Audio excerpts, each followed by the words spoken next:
Hey guys, it's Cam here from Gray Media. So today we got a brand new tutorial showing you guys actually how you can create your own stickers for Instagram and Snapchat. So this is great if you own your own business, run a YouTube channel, or even have your own podcast. You guys can make this look so much more professional. And when you're advertising yourself online, you can throw these stickers in there and it makes your brand just look that much more professional because nobody's doing it right now. So let's get you guys ahead of the curve and let's get you guys your own stickers for Instagram.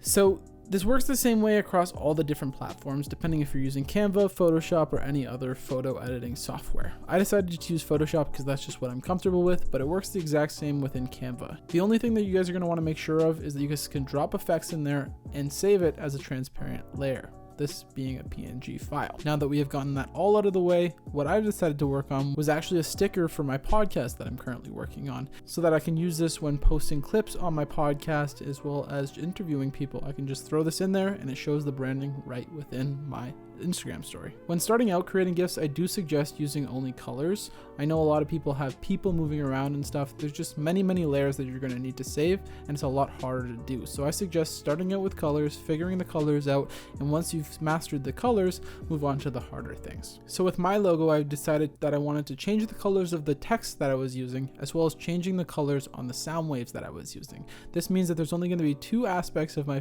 visual moving, so it's not going to have as many layers needing to be saved. A quick suggestion I would make is if you're going to have two layers flickering back and forth while having other ones move, I would suggest duplicating the layer. So in the project I was working on, Gray Media was changing between red and yellow. So I created a layer with the word gray being red and media being white, duplicated that layer and switched it so media was yellow and gray was white. Now when saving, you don't actually have to change the colors of the fonts every time. I did this again with the sound waves, removed the background, saved the photos as 4 different separate layers within one folder, and then again I'd suggest labeling them 1 through whatever number of layers that you actually need to save.